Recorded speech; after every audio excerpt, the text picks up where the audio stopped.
Obrigado aí pelo tempo de vocês, pessoal, de ter entrado aqui, né? A gente sabe que é depois das 5 da tarde. Provavelmente eu vou falar um pouco rápido. Vocês podem, se tiver perguntas, pode mandar no chat. Acho que eu vou deixar para olhar um pouquinho no fim, senão não vou conseguir ficar olhando as duas coisas ao mesmo tempo. Ah, e tá bom, vamos começar. Então, meu nome é Guilherme Moneda.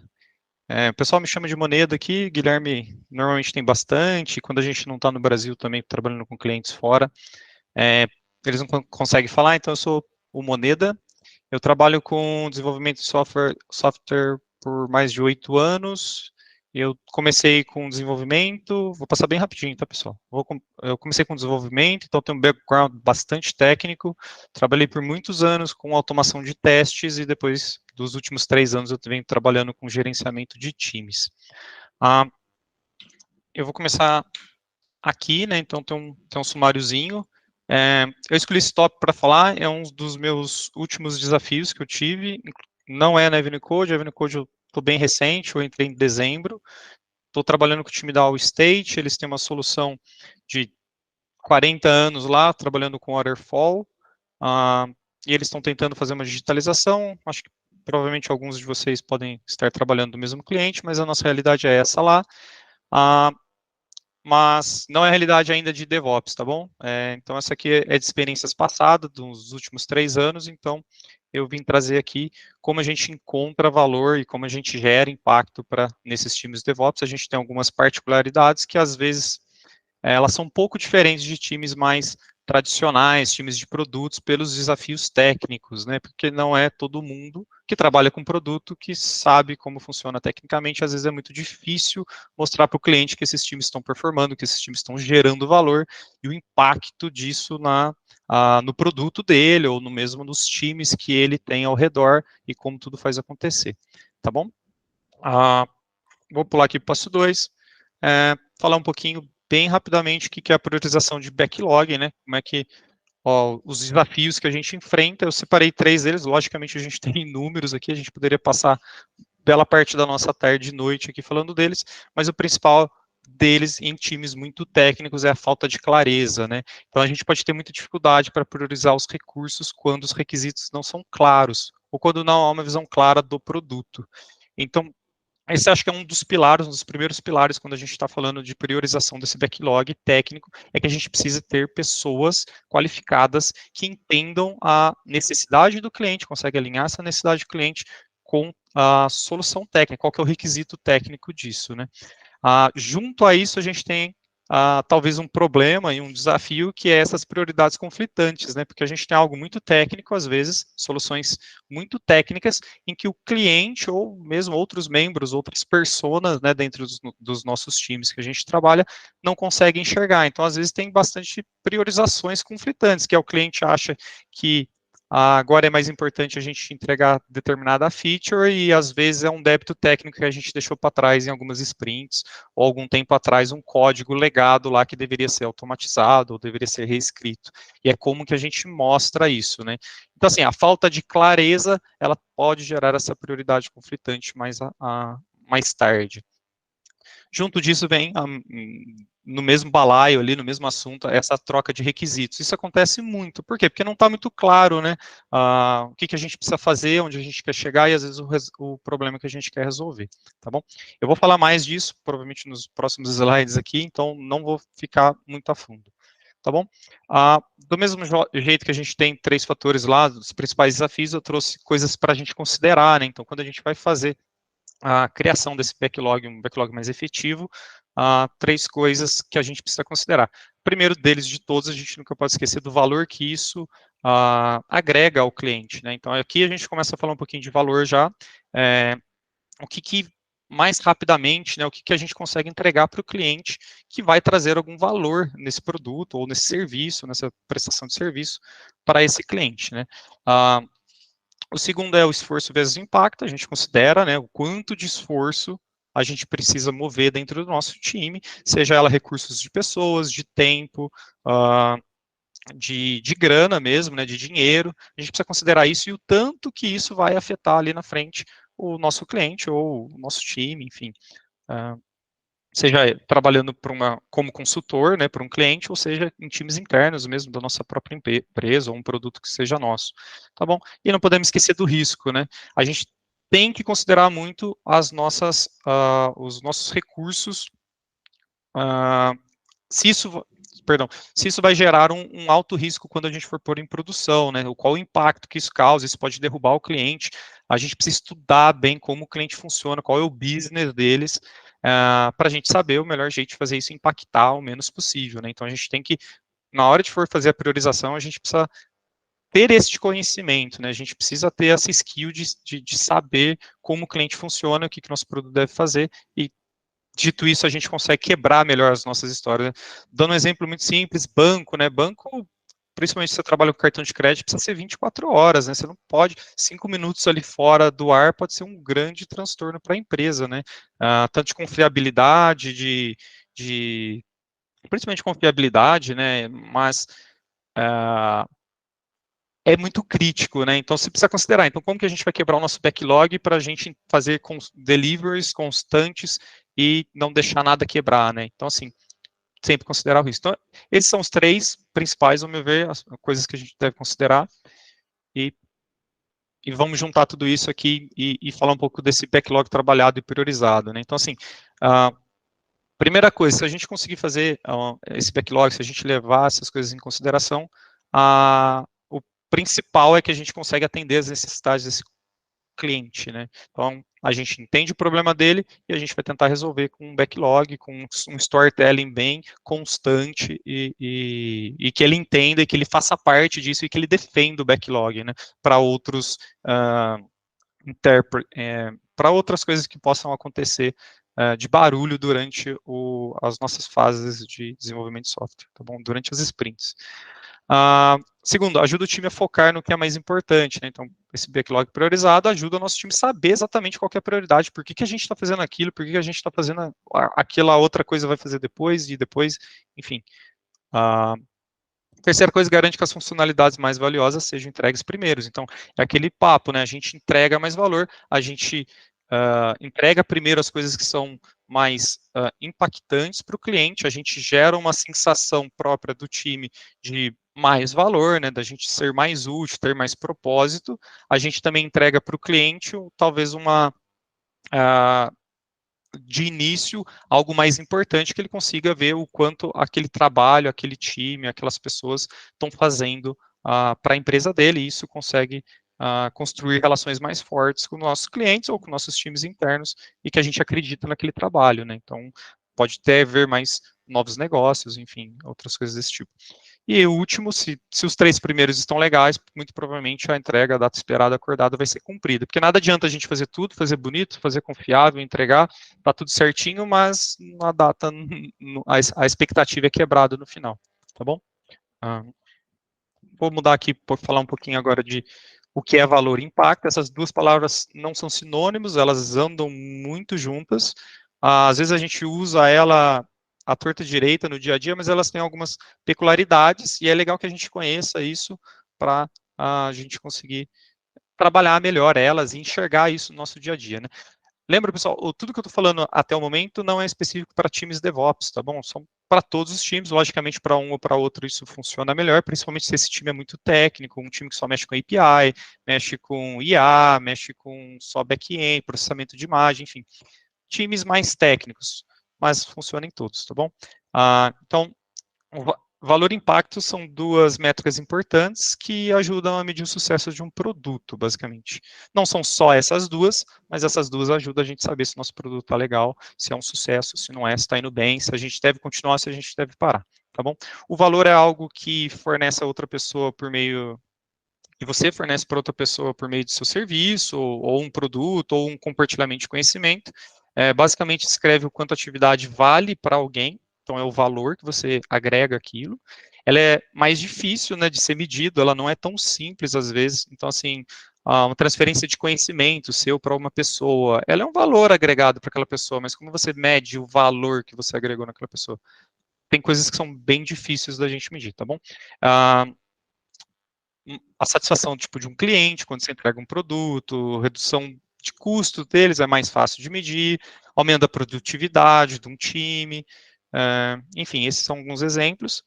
E essa métrica busca basicamente entender como o produto pode ajudar o seu cliente a alcançar aqueles objetivos que ele tenha né, resolver os problemas que ele tem.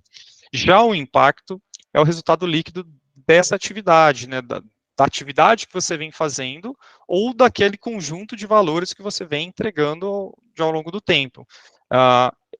O impacto é uma entidade que é mensurável, né? Então, o impacto normalmente, assim, quase 100% das vezes a gente consegue medir de alguma forma. Então, ele é mais fácil.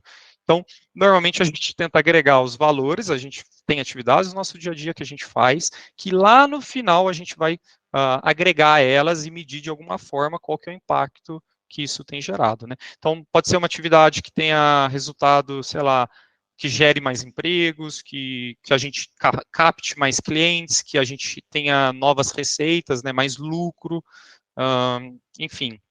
Esses são só alguns exemplos, né? Mas eles podem variar dependendo da empresa, né? Então, esse impacto depende muito disso, da empresa, do produto, do mercado em que a nossa empresa atua. Então, depende muito do business. Então, não temos uma regrinha, falar, a gente mede impacto num time dessa maneira sempre. Não tem. Depende muito do produto e do cliente, tá bom? Vou dar um exemplo muito simples aqui, né? Como que a gente gera uma geração de valor e de impacto. A nossa Tech Week, ela gera valor, né? Assim, tipo, o que eu estou fazendo aqui é a geração de valor. Nós estamos fazendo, na verdade, né? Não sou só eu preciso de vocês. Ah, não é fácil medir, porque alguns de vocês podem absorver mais, alguns de vocês não vão usar nada que a gente está falando aqui, alguns vão usar tudo. Enfim, essa é uma geração de valor, a transferência de conhecimento. E qual é o impacto? O impacto é o que vocês vão fazer com essas informações depois, né? Então, toda a nossa Tech Week são pessoas gerando valor para a própria empresa. E depois, como vocês vão trabalhar isso? Não sei, pode refletir de inúmeras formas, né? Pode aumentar, por exemplo, o NPS de satisfação da nossa empresa. Por exemplo, você aprende técnicas aqui que você pode levar para o seu time, para o seu redor. O time trabalha mais feliz, mais confortável, e isso aumenta o NPS da empresa. Esse é o impacto que a Tech Week gerou na nossa empresa.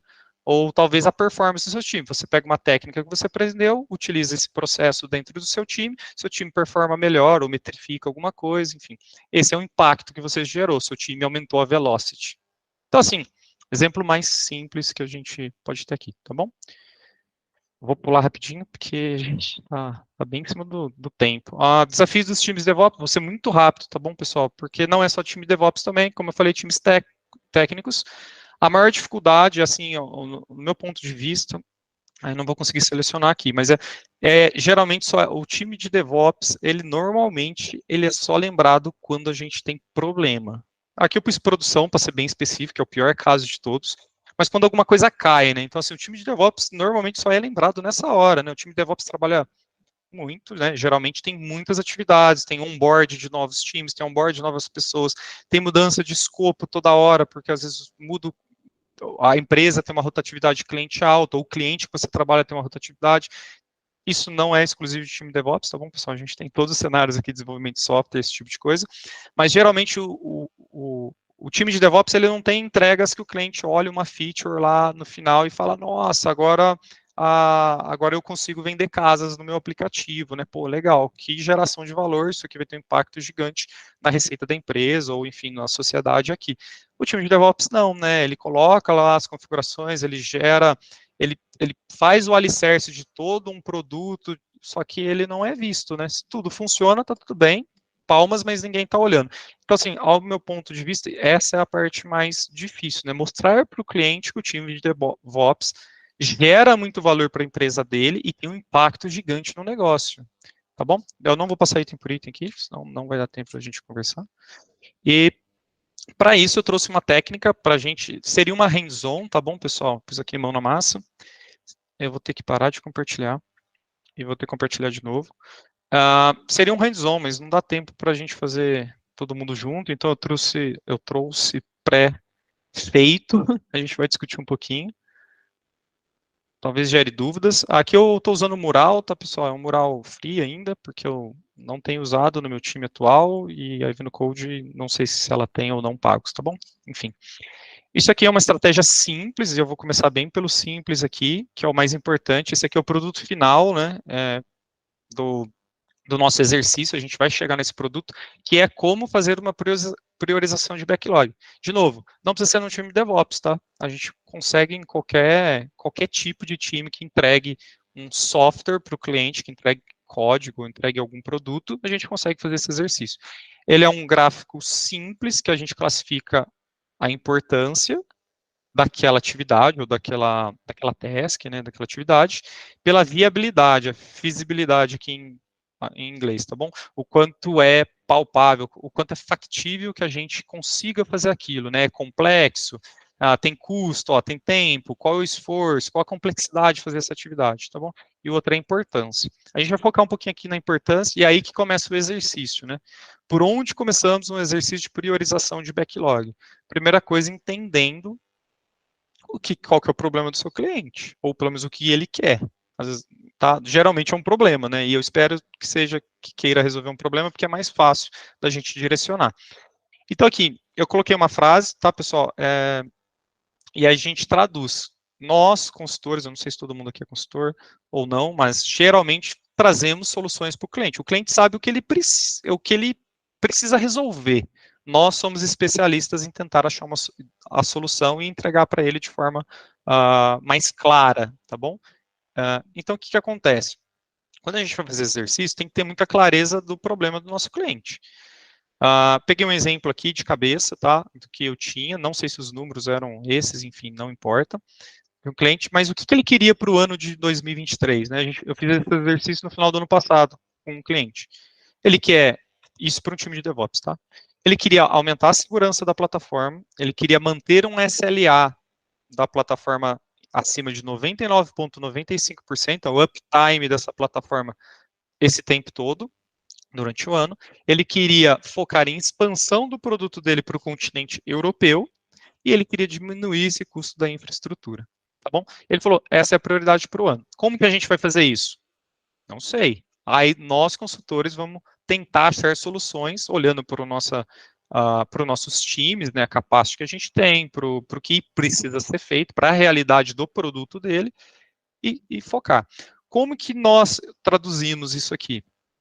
O cliente falou esse texto aqui, né, na língua portuguesa para a gente, falou o que ele queria, e a gente, como especialistas, né, consultores, como que a gente traduz para um time de infraestrutura? A gente traduziu, perdão, mexi no gráfico.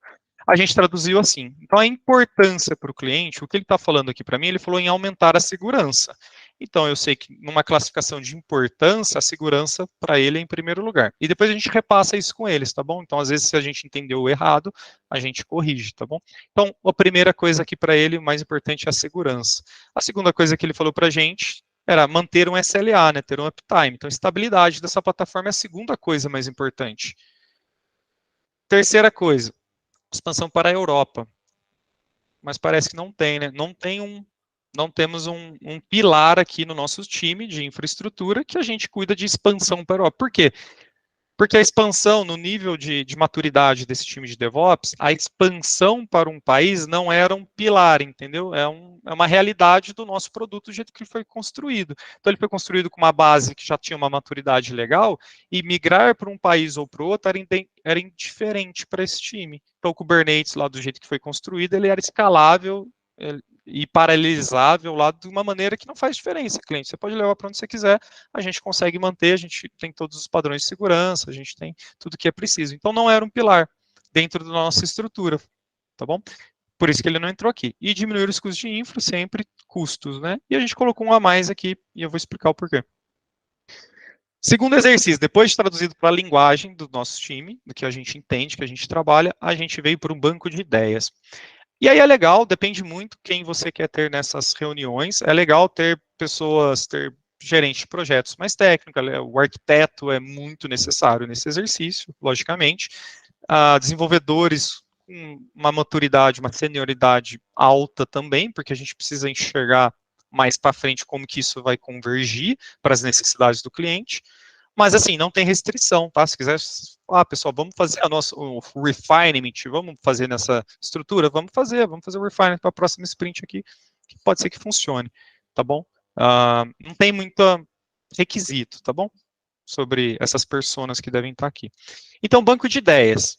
A gente faz um primeiro exercício, pessoal, 5, 10, 15 minutos, a gente descompartilha a tela, né? Põe o link para todo mundo, como se fosse uma retro, né? Pessoal, não sei se vocês já usaram esses tipos de frameworks, mas basicamente a mesma coisa. Escreve tudo o que você acha necessário, não importa se está linkado aqui com o cliente ou não, tá bom? O que você acha que é necessário para a nossa plataforma, né? O que você pensa que está precisando? Tem código legado lá. Tem coisa que não funciona. Eu tenho uma mania lá, tem 2 if, tem uns if zoado lá, eu acho que deveria colocar um if ternário. Pode colocar aqui, não tem restrição, tá bom, pessoal? Então fala para o pessoal o que você acha que é preciso para fazer, para que você queira trabalhar ali para melhorar essa plataforma, alguma tecnologia nova que você viu no mercado que você quer testar, você quer fazer uma prova de conceito, você quer qualquer coisa, tá bom? Esse é o primeiro exercício, deu os 10 minutos lá, pá, a gente volta aqui com todo mundo, vamos olhar aqui que eles escreveram, e aí juntos a gente faz uma atividade que é classificar. Pessoal, vamos classificar então de tudo que a gente escreveu, e aí eu vou pegar alguns exemplos, tá, pessoal? A gente tinha Kubernetes lá, trabalhava com a Azure, a gente tinha o Azure Key Vault lá, então tem uma atividade de Vault, não vou entrar em detalhe aqui que é cada atividade, muitas delas nem lembro se era isso mesmo ou não, tá bom? Mas é mais como classificar elas. Update Kubernetes, então, sei lá, eu coloquei num campo aqui que é de segurança. Primeiro a gente só vai agrupando, tá? Então, nem colocamos que é de segurança, mas começamos a perceber alguns padrões. Kubernetes, fazer o upgrade da versão, criar uma VPN, fazer a evolução dessas chaves aqui do Vault, né, desse cofre, Azure Security Score, tudo ligado à segurança. Então a gente vai juntos, a gente vai decidindo e discutindo. Pessoal, acho que isso aqui é daqui, isso aqui está junto com esse. Então tem várias coisas de custo, tem várias coisas de estabilidade e tem coisas que não tá aqui nesses pilares, tá bom? Que nem eu falei, pode escrever qualquer coisa ali, tá? E acontece muito de não ter nenhum dos pilares. Então aqui expansão. Outros, por exemplo, não tem lá eventos fixos, então é coisa do cliente, bem específico lá, tipo, World Cup do ano passado, plano de verão aqui que tem mais venda, enfim, coisas bem específicas que a gente considerou do cliente também, que não tem a ver com aqueles pilares, estabilidade. E aí a gente realmente começa, depois de fazer essa filtragem todo mundo junto, a gente vem para esse gráfico. 3 minutos. Vamos lá. Aqui é a parte mais importante, aqui a gente faz a classificação. Então a gente começa a pegar os cards, aí não tem ordem nenhuma, tá bom? Vocês podem começar por onde quiserem, mas vou pegar um exemplo mais simples aqui. O update do Kubernetes é algo de segurança, né? Algo bem crítico. E a gente começa a colocar. É de segurança? Então ele já é o primeiro do pilar aqui, né? Então ele é algo que precisa fazer. É feasible, e aí que é legal que tem um arquiteto no time, ou tem um cara, um sênior muito legal no time que tem o conhecimento de todo o código seu ali da estrutura, para ele principalmente saber o esforço, né? Ter uma noção, pelo menos um ballpark ali na cabeça dele da complexidade, ter independência com outros times, né? Tudo que deixa difícil, que dificulte isso. E a gente começa a classificar, né? Então, começo a colocar esses cardzinhos aqui. Olha, a importância é gigantesco, porque a gente vai perder o suporte se a gente não fizer o update desse Kubernetes nos próximos meses. A gente vai perder o suporte deles. E então é extremamente importante e é o primeiro pilar do cliente. Então a gente coloca lá em cima e aí a gente vê, é fácil de fazer? Do jeito que está o código é super fácil. Tá bom. Aí esses números a gente põe depois, tá, pessoal? Eu já deixei aqui tudo pronto, mas põe depois. Então eu coloquei ele aqui, joguei mais ou menos, tá, pessoal? Joga lá, faremos. E aqui esses faremos, devemos fazer, isso aqui é aquele método Moscou que o pessoal chama, eu até coloquei aqui do lado para depois a gente ler, mas é tipo, basicamente, é o que a gente precisa fazer, não é negociável, o que a gente deveria fazer, é legal que a gente faça, o que a gente pode fazer se a gente tiver tempo, acho que é algo legal, acho que isso vai agregar, então a gente pode fazer, e o último nunca será feito, né? Então, assim, o que cair aqui nesse último aqui, sinto muito, cara, aqui não é negociável, aqui não tem como fazer, sabe? Tipo, a não ser que não tenha mais backlog, que acabe lá e a gente tenha time ainda. Do contrário, cair aqui, não faz, tá bom? Esse é o método Moscou, a gente agrega junto com esse gráfico aqui para falar disso, tá bom? Então, assim, chutei aqui o primeiro, update Kubernetes. Eu vou pegar o segundo card lá. Aqui já misturou, né? Depois que eu fiz o exercício. Mas eu jogo o segundo lá. Jogo o terceiro. Vamos supor que esse fica juntinho aqui. E vamos jogando todos, tá, pessoal? Não coloca os números, não fazemos as classificações ainda. Um por um, até a gente chegar no fim. E a gente vai mais ou menos considerando principalmente a importância disso, num ponto de vista do cliente, aqui, qual a importância desses itens, e qual que é a viabilidade, né, feasibilidade dele ser feito. Vamos supor que terminamos, estamos aqui, né? Então, o que a gente vai fazer primeiro? E a gente consegue classificar, ó, esse aqui já disparado, ele é o primeiro, né? Ele tem uma importância gigantesca e ele é fácil de fazer. Então, já vamos por ele no primeiro item do nosso backlog. Ah, o segundo está junto. A gente tem um tal de HubSpoke e a gente tem um tal de Vault Evolution. Então, um é de senhas, né, para deixar senhas escondidas, né, salvas dentro de um cofre. E o outro é um HubSpoke aqui que é de network, né, que eu não sei explicar para vocês tecnicamente, mas não importa. Eles caíram junto. Ah, qual deles que é a prioridade? Então, a gente vai tentar entender do nosso ponto o que precisa ser feito. Tem alguma dependência um com o outro? Se tiver, logicamente a gente vai fazer o primeiro deles. Se não tiver, volta aqui no cliente, né? Estabilidade, segurança, custos e melhorias. Qual que é mais importante? Ah, esse aqui é senha. Se vazar uma senha, segurança. E o HubSpoke? Ah, o HubSpoke é para facilitar em criar novas máquinas, né? Fazer terraformar, talvez com o Terraform criar o network de todas as máquinas de uma vez, ou matar elas e recriar. Enfim, é algo mais de automação no meu ponto de vista, tá, pessoal? Não me xinga, não. Mas, então, assim, com certeza esse aqui é o 2 e esse aqui vai ser o 3, tá bom? Mesmo que eles estejam no mesmo patamar aqui, a gente consegue fazer. Vamos supor que a gente fez todos, então eu coloquei aqui. Como que a gente vem fazendo depois, né? A gente vai fazendo mais ou menos essa agregação e a gente vai fazendo o sort, igual o sort no código, para quem é dev aí, a gente vai comparando um por um, por um, por um, até no final. Então a gente pega o primeiro aqui e compara. O update Kubernetes é mais importante que o Vault Evolution? É, então fica. HubSpoke é mais importante que o Vault Evolution? Não é, então fica aqui. Ah, e aí a gente fica para o outro lado. HubSpoke é mais importante que o update do Argo CD? Ah, não é. Então troca. Beleza? Troca. Ah, e o quinto aqui, Azure Security Score. Não, aqui tá beleza. E vai, e vai. Ah, troca. Troca de novo. Às vezes o cara que estava lá em cima é um sorte. Tá, pessoal? A gente vai fazendo isso um por um, até o final, para a gente ter certeza que, que a prioridade para a gente, time, está correta. Segundo passo, ou terceiro ou quarto passo. Terminamos aqui, tá legal? Chama o cliente. Se o cliente for participativo, logicamente. Se o cliente não tiver muita interação, beleza, é isso mesmo, fechou. Apresenta o backlog, vê a capacity do seu time que você precisa alocar, dá a timeline para o cliente, constrói o Gantt, enfim, do jeito que vocês trabalharem, não importa, mas de alguma maneira prioriza isso claramente dessa maneira. Do contrário, chama o cliente. Cliente, olha aqui, você pediu isso aqui para mim. É isso mesmo, né? Confirma, beleza? Aqui é os pilares, explica isso e vem para cá. Olha, essa é a ordem. E mostra a listinha para ele. Essa é a ordem que a gente concordou. Tem alguma coisa aqui que você não concorda? Tem alguma coisa que você vê diferente? Ah, por exemplo, eu não coloquei todos os cards, tá, pessoal? Vou chutar aqui, ó, evento fixo do cliente. Isso aqui não é negociável, né, pessoal? Para o nosso time não faz diferença nenhuma técnica, mas para o cliente, World Cup, seja lá o que isso funcione, é prioridade para o cliente. Ele não entra em nenhum desses aqui, ó. Talvez ele entre, eu vou ganhar muito mais dinheiro que esses caras aqui. Então esse entra. Não é negociado, talvez ele entre no quarto aqui. E aí você tem que colocar no seu backlog e empurrar o resto. Só deixar a expectativa muito clara, né, do como que a gente gera esse valor e impacto. A partir disso, a gente tem o storytelling. E aí que eu volto a falar para vocês, o que é o impacto, né? Como que a gente gera esse impacto no cliente? É assim, é linkando esse tipo de coisa. Manter um SLA acima de 99,95%. Aí eu queria falar disso, mas não deu tempo. Você vem aqui e monta lá uma iniciativa no seu projeto, ou um item de portfólio, depende de como vocês trabalham isso no Scrum, monta um item e conta essa história de segurança, né? Aumentar a segurança em tantos por cento, ou elevar o nível de segurança para que nenhuma ocorrência tenha durante o ano. Enfim, esse é o impacto que vai gerar.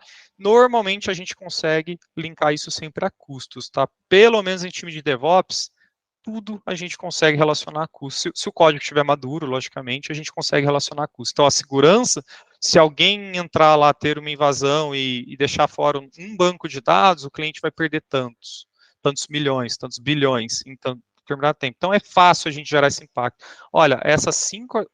Nossa, eu tô com uma mania de puxar isso. Essas 4 atividades aqui, cliente, elas não são negociáveis, porque se acontecer alguma coisa aqui que a gente não fizer e ter uma invasão, você perde 20 milhões em tantas horas. Esse é o start time, esse é o impacto que você gera no cliente, é isso assim que você consegue mostrar, tá bom? Vou voltar rapidinho aqui na apresentação, só para a gente concluir. A gente passou 4 minutos e eu falei muito rápido. Não deu para cobrir. Do SLA lá, pessoal, 99,95%. O cliente já tinha 99,90% quando ele pediu isso para a gente. E aí, o que aconteceu? A gente mostrou para ele, por essas atividades, priorizações, olha, são essas atividades, eu não lembro agora, mas eram bastante atividades, você vai ter esse 0,5%.